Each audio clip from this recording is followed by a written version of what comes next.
Pessoal, bom dia, boa tarde, boa noite para vocês. Começando, 2021, mais uma semana de aula, caminhando para o final do ano letivo também, né? Então hoje, e nessa semana e na próxima, que é a última com matéria de física, a gente vai falar sobre a Revolução Copernicana e hoje o foco, os trabalhos do Copérnico e do Galileu, tá? Então, vamos lá. Nas aulas passadas, falamos sobre as origens do conhecimento da astronomia, junto com outros conhecimentos humanos, né? A consolidação do modelo geocêntrico, principalmente pelas figuras de Aristóteles e Ptolomeu, né? O modelo geocêntrico lembra com Terra no centro de todo o universo. Sobre como representar a esfera celeste nesse modelo geocêntrico, para estudar os movimentos dos astros, né? E especialmente a gente deu uma olhada nos movimentos diário e anual do Sol, que definem as estações do ano, o dia, enfim. E por fim, na semana passada, falamos sobre os fenômenos celestes cotidianos, alguns deles, né? Os principais, as fases da Lua, as estações do ano e os eclipses. Hoje, então, a gente vai falar sobre a Revolução Copernicana. Então, a proposição heliocentrista do Copérnico, né? Vocês já devem estar acostumados com esse termo. A gente tinha um modelo geocêntrico, né? Da Terra no centro, e o Copérnico faz uma proposição do Sol, hélio significa Sol, né? Do Sol no centro do universo. E como que o Galileu contribui com esses trabalhos, com a proposta heliocentrista, com a sua teoria da relatividade, tá? Também é comum, tem gente que ouve falar de teoria da relatividade, lembra do Einstein, porque é uma outra teoria da relatividade. A primeira teoria da relatividade é do Galileu, que é a que a gente vai falar hoje, tá? E no final eu vou falar um pouco sobre a atividade da semana. Vamos lá então. Bom, trabalho do Copérnico, né? Qual a contribuição dele para a nossa história, para a história da humanidade, para a história da ciência e para nós que estamos hoje vivos aqui usando a internet para se comunicar nessa situação tão delicada. Bom, primeiro que tinha um modelo muito bom, que é o modelo geocentrista, né, do Aristóteles e do Ptolomeu, e o que trazia esse modelo, né? Ele trazia assim: Terra no centro de todo o universo, em repouso, né? Esferas ao redor da Terra, com o Sol, com a Lua, com os planetas e as estrelas fixas no fundo. Com essa figura aqui, né? Deixa eu adiantar a figura. Então o modelo era Terra no centro, em repouso, depois a Lua, Mercúrio, Vênus, Sol, Marte, enfim, com aquela ordem que a gente já discutiu, e no fundo as estrelas com as constelações do zodíaco e todas as demais constelações. Esse modelo aristotélico-ptolomaico também fazia muito bem a previsão de eclipses, previsão das fases da Lua, das estações do ano, tudo muito certinho, né? Você conseguia prever exatamente quando ia ter um eclipse, quando que ia ter as conjunções, os alinhamentos, etc. Ele era baseado em observações diretas, ou seja, observações não eram abstrações, eram observações. Eu observo o Sol nascer e se pôr, eu observo a Lua nascer e se pôr, observo as estrelas girarem ao redor da Terra. Então eram observações diretas, sem uso de instrumentos também. E ele foi adotado principalmente, né, pela Igreja Católica, mas por outros grupos também, como prova, né, como argumento de fundamentação dos dogmas, né? Então, principalmente aqui, isso vai ser importante para a gente continuar, a Terra no centro de todo o universo, ela fica com um caráter de lugar especial, né? Então é o lugar especial criado por Deus para que os homens e as mulheres vivam, e um lugar que pode ser corruptível, né? Pode ser alterado, pode ser mexido, a gente consegue construir coisas, fazer combustão e alterações, mudanças físicas, químicas, etc. Já o céu, a partir da Lua para cima, é um espaço divino, então seria o lugar não humano, né? A região de não acesso, sem acesso à humanidade, então uma região divina, tá? Enfim, esse modelo funciona bem, tanto para justificar alguns dogmas religiosos, quanto com a observação direta, né? Beleza, isso a gente já conversou bastante. Ele também tem algumas características. Cada astro, né?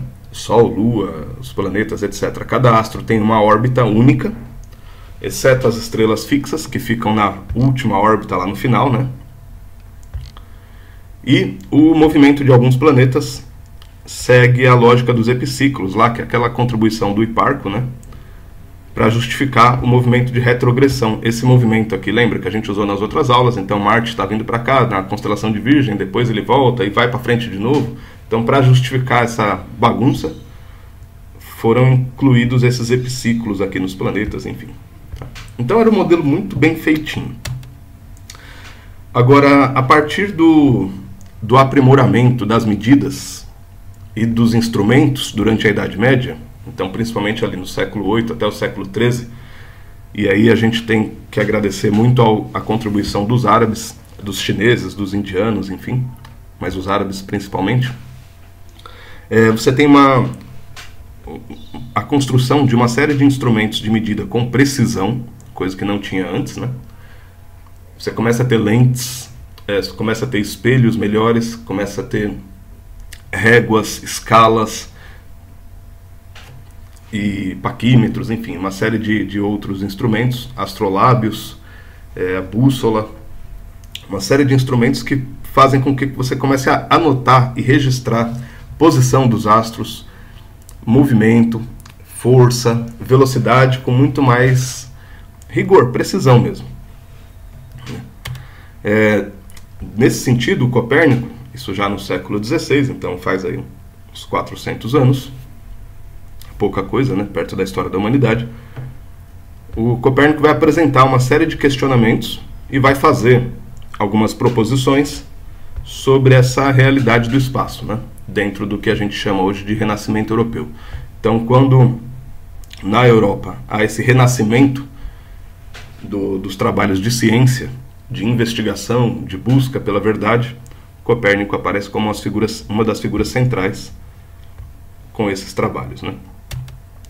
E, ao mesmo tempo, nesse período, isso vai ficar para um outro momento, você tem uma defesa da Igreja e do Estado, porque era a mesma coisa, Igreja e Estado naquele período, né? Hoje até tem gente querendo voltar a isso, que é um absurdo, mas você tinha ali a Igreja e o Estado sendo a mesma coisa, e uma defesa, fazendo uma defesa ao longo do século XVI do geocentrismo, após os trabalhos do Copérnico, principalmente na figura do Tycho Brahe, que Tycho Brahe, só para vocês terem uma ideia, é um dos astrônomos mais importantes ali da história, e ele é um dos que trabalha no calendário que a gente usa até hoje, assim, a forma como a gente conta os dias, ano bissexto, os meses, com fevereiro com 28, com 29, outro com 31, outro com 30, etc., vem do Tycho Brahe. Ou seja, o calendário que a gente usa hoje é um calendário geocentrista, porque a gente vive na Terra, né? Se a gente vivesse em Marte, a gente teria um calendário Marte-centrista, lá, um calendário marciano. Enfim, não é nosso caso. Então, sobre o Copérnico, rapidamente, se vocês buscarem a biografia dele, a gente não vai perder tempo aqui. Ele nasceu na região que hoje é a Polônia. Cresceu na igreja, era do clero, né? Era vinculado à ordem eclesiástica. Estudou matemática, estudou astronomia, estudou medicina. Tá? Na época a gente tinha também um conjunto de cursos que é diferente das faculdades hoje, né? Então dava para você se formar em várias coisas, digamos assim, né? E ele publica duas obras principais aqui. Primeiro, essa em 1515. Reparem que já tinha Brasil, né? No sentido invadido pelos europeus, né? Comentarioulos, ou pequeno comentário sobre as hipóteses acerca dos movimentos celestes. Ele publica em 1515, colocando algumas coisas assim: olha, eu acho que esse modelo aristotélico ptolomaico não está muito bom não, porque a gente pode pensar nisso, nisso e naquilo, e talvez dá para pensar em um modelo heliocêntrico. Quando ele publica esse pequeno livro, começa a circular as ideias dele e a coisa fica meio estranha, né? A igreja aqui e o Estado, né, juntos, estavam perseguindo pesquisadores que contrariavam os dogmas religiosos, então começa a ficar meio estranho. E ele continua trabalhando, mas ele não publica esse segundo livro em vida, né? Se vocês olharem aqui nessa figura, ele nasceu em 1473, então ele publica esse Comentário Oulos aqui quando ele tinha 42 anos, e ele morre em 1543, quando sai essa outra obra dele, que é a grande obra, né?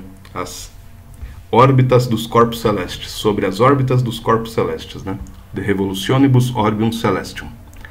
E nessa obra dele, que ele trabalhou a vida toda, ele faz cálculos e mais cálculos com todos os instrumentos de medida que tinham disponíveis para propor o heliocentrismo, né? Só que ele não publica em vida, porque sabia que ia ser arriscado, as pessoas morriam, então ele deixa para ser publicado quando ele morre, e é o que acontece, né?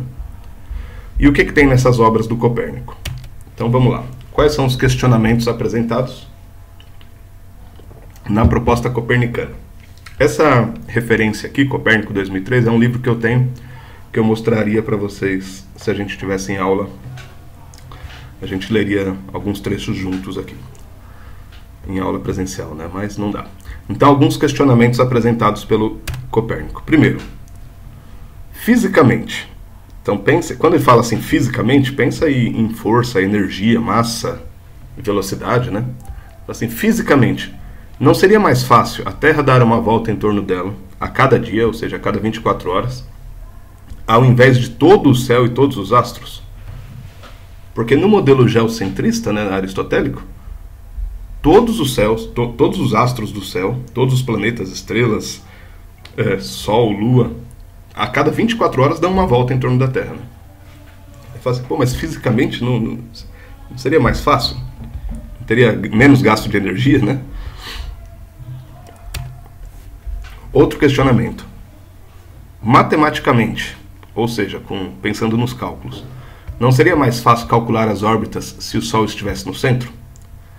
Lembra que aquelas órbitas dos planetas com epiciclos, cheio de voltinha, tá? Ele fala assim, pô, mas será que esse monte de geometria complicada não seria mais fácil se o Sol estivesse no centro?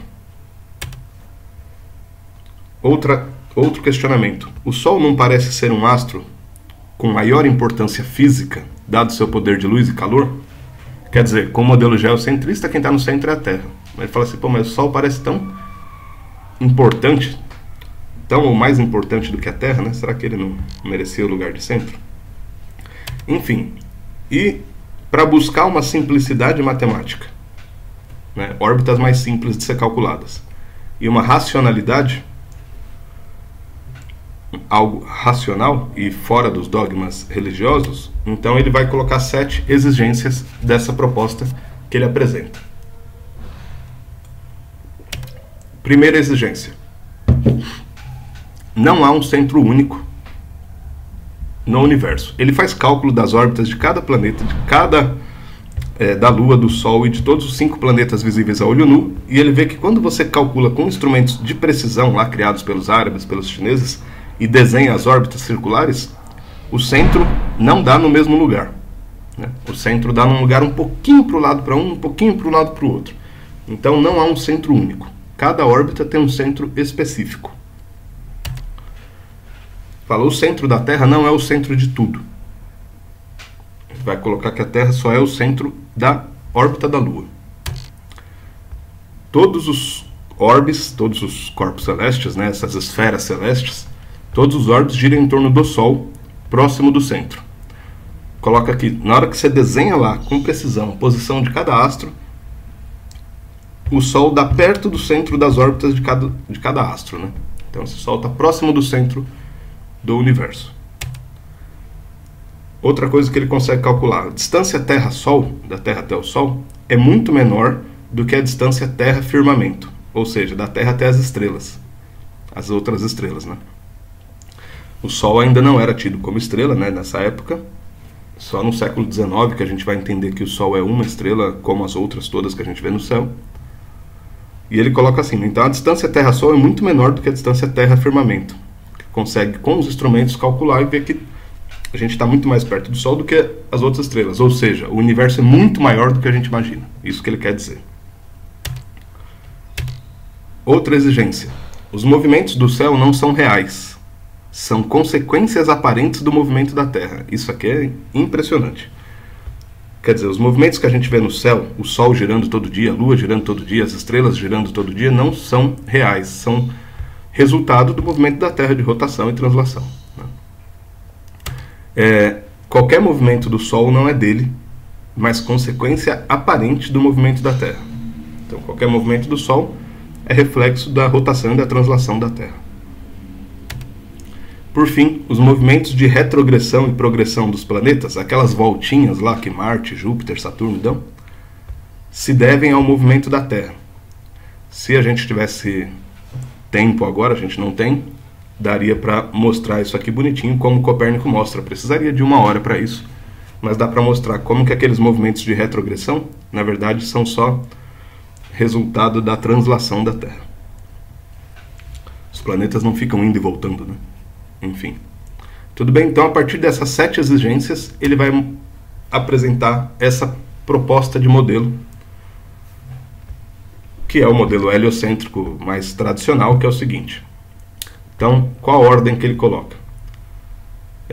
Do mais distante para o centro aqui que eu coloquei, né? Então, primeiro, a esfera imóvel das estrelas fixas. Então, você tem uma esfera imóvel na proposta do Copérnico, onde estão todas as estrelas fixas.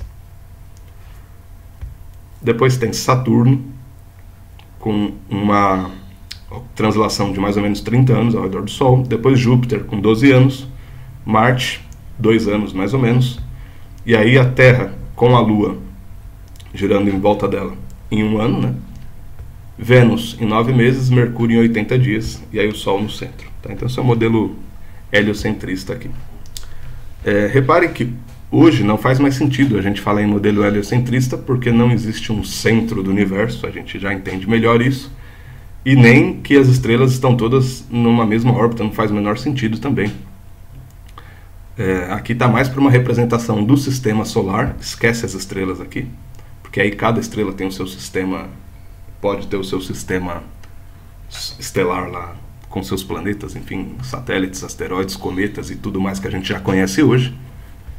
Mas essa proposta do Copérnico vai mudar a nossa realidade, né? Bom, vamos falar um pouco sobre o trabalho de Galileu, então.